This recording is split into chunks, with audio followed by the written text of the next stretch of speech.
So I hope everyone had a lovely Thanksgiving, or as we Canadians like to call it, Thursday. Okay, I stole that joke, but American Thanksgiving has always been kind of a weird holiday for me as a Canadian. And I suspect it is for anyone here who didn't grow up in the United States. I have now celebrated 21 American Thanksgivings. And for most of these, I went to someone else's family, often sitting on what felt like the edge of the group, the friend, observing the family traditions that I wasn't really a part of and that I didn't know.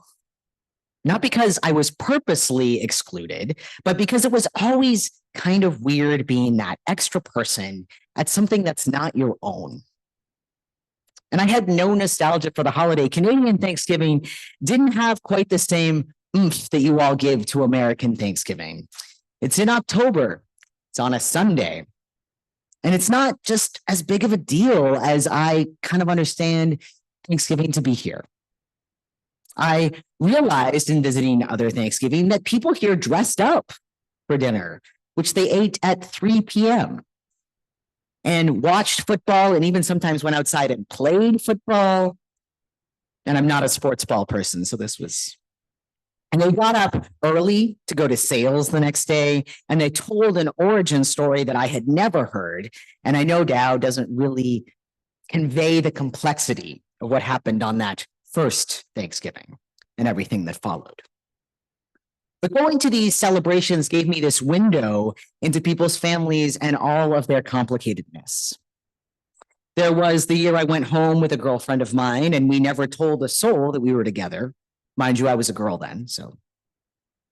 There was the holiday where an elder from my church in San Francisco invited me to her partner's house and then promptly spent the whole time in a fight with her partner, which was incredibly awkward for me.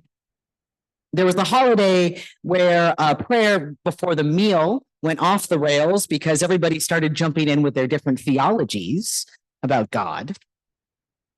And then there was the family holiday where a key relative was missing, someone I didn't know who had recently passed, but who clearly had a strong connection to the holiday and whose presence was so clearly missed. And I felt the role, filled the role of getting told the stories about this person. There were also many Thanksgivings I spent with other outcasts, people who couldn't go home to their families, usually queer, but not always, creating our own food and rituals, sometimes successfully and sometimes not. In these groups, though there was much joy at chosen family, there was always a little tinge of sadness, a longing to be home, if only in their dreams. A feeling I understood from the outcast Christmases I had spent away from my family of origin for similar reasons. The holidays have this way about them, don't they? This way of bringing out the most tender of feelings, even amidst what seems like should be abundant joy. Buddhist teacher Tara Branch reminds us that this too belongs.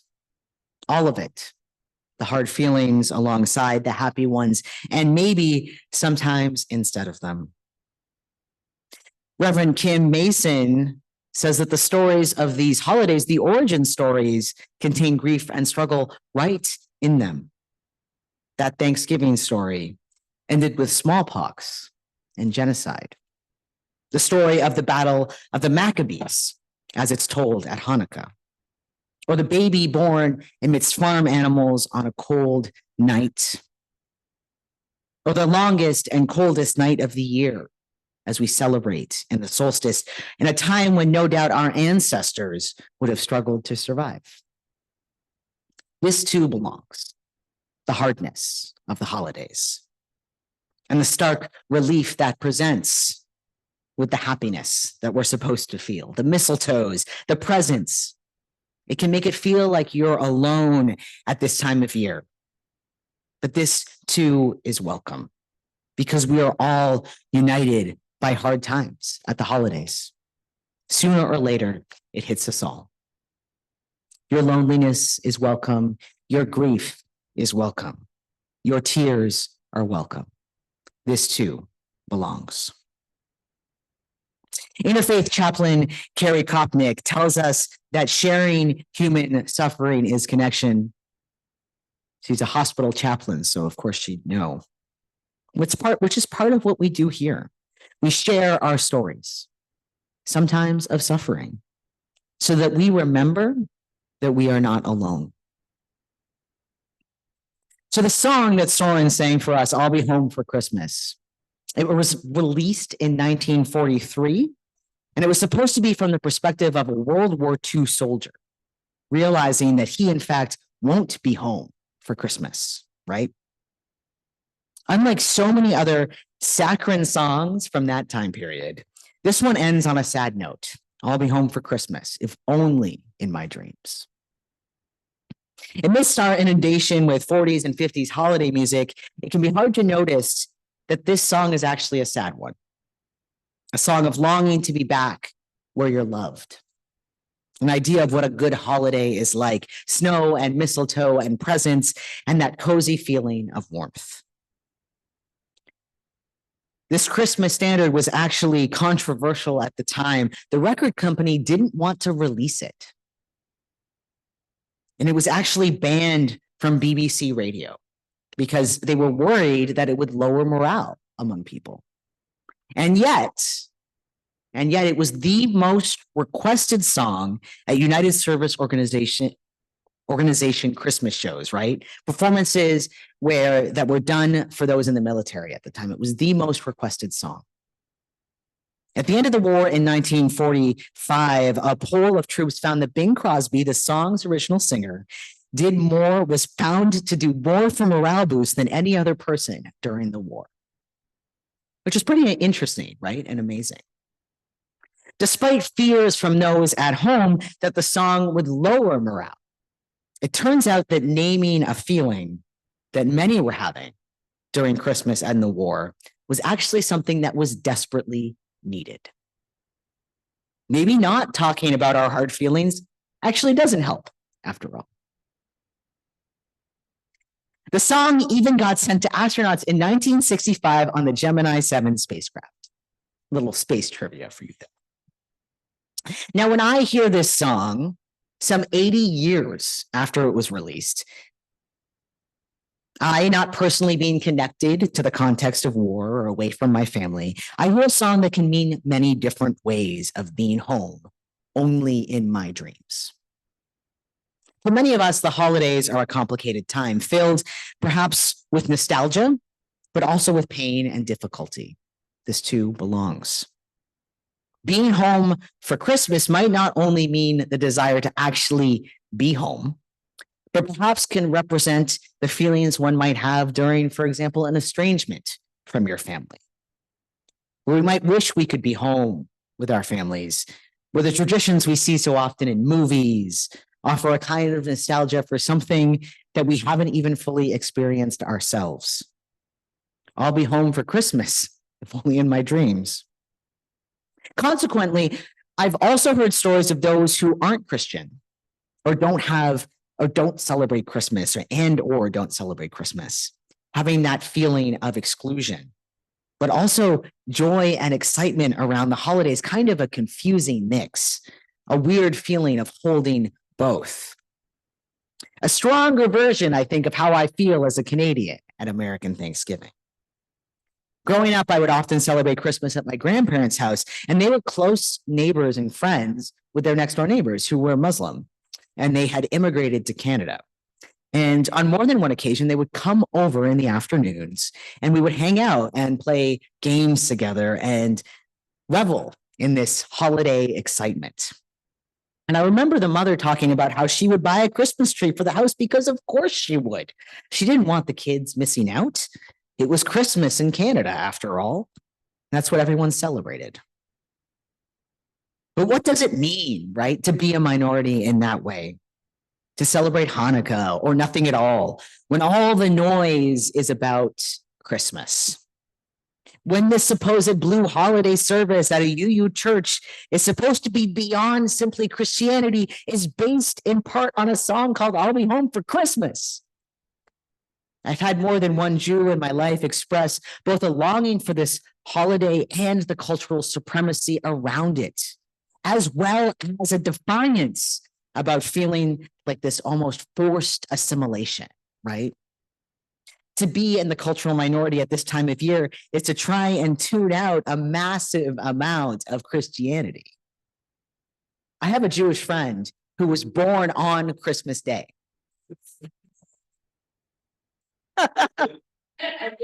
Sorry, for those online, Karen here is having like a moment about it. Anyhow, she was once at a comedy show and she was randomly picked from the audience and asked, "What do you do on Christmas?" And she was so defiant and upset about this norm of Christmas that she didn't even mention it was her birthday. She was like, "I get up like it's a normal day." Christmas, or as non-Christians call it, Wednesday. Now, I didn't grow up with church, and I often say I grew up culturally Christian, and that's one reason. Christmas was a huge part of my upbringing. And I can't imagine what it would feel like to have to tune that out or to want to tune that out. I'll be home for Christmas, only in my dreams. This too belongs. But there's another home for Christmas that I think of at this time of year. And that's that home in our hearts. Because of course, there are those who celebrate this holiday thinking of those who have died, thinking of those who have passed away. I sometimes feel that the holidays in December, it's when we feel those losses in my family most profoundly. I'll be home for Christmas, if only in my dreams. They can feel like the words of a lost loved one, whose presence would make us feel like it is really the holidays. They say it can be hardest the first year, noticing how traditions are different without that person's presence. But somehow, subsequent years don't always make it better. The empty chair, the conversation about who's in charge of hosting, they can really be brought home at this time of year.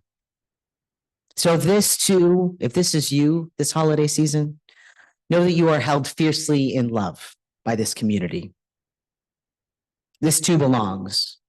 Your grief belongs. It is welcomed. In this Ingrid Michaelson and Sarah Bareilles song that was sung for us earlier, Winter Song, it says, "December never felt so wrong. You're not where you belong. Inside my arms. Is love alive?"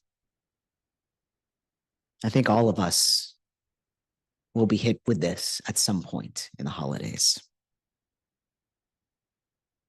Is love alive? This too belongs. This morning, as I drove to church in the dark, there was a beautiful covering of snow. I don't know if it was still out there when you drove or walked or biked this morning. It brought back a nostalgia for me, right? In this "I'll Be Home for Christmas" song, the singer pleads and asks for snow, right? But here at least, we associate snow with the holidays. At least I do. I liked it. I liked seeing that snow this morning because it has felt like for the past few years, we haven't had much snow in December, or maybe in all of winter, right? Began to wonder if white Christmases are behind us. And so while I loved this snowy drive I got this morning, it also made me feel this sense of false calm, right? Maybe climate change isn't so bad. But as I was thinking this and having this feeling and driving, I made a mistake. I was listening to NPR.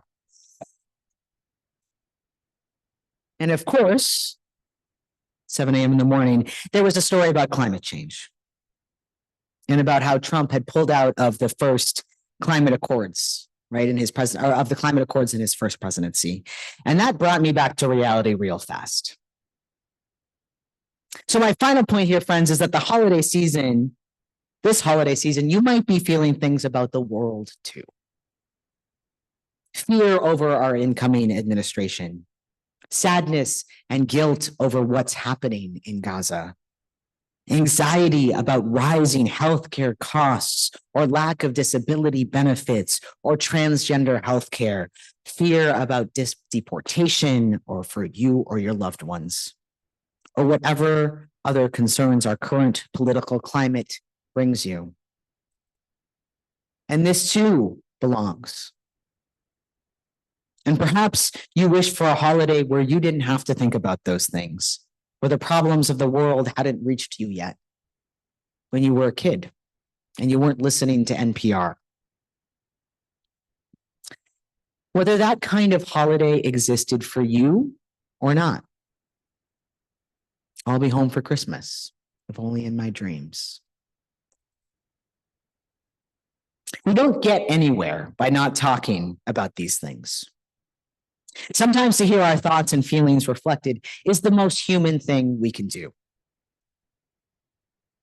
We come here to make meaning of the world together.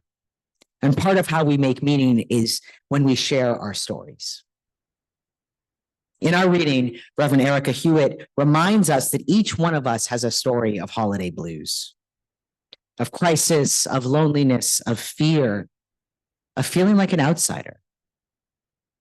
So share your story, because we know that not sharing these stories doesn't increase morale.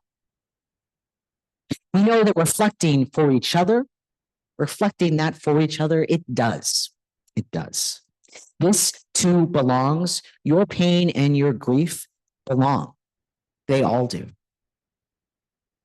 I'll be home for the holidays, if only in my dreams. May it be so. Let us say together, Amen. Amen.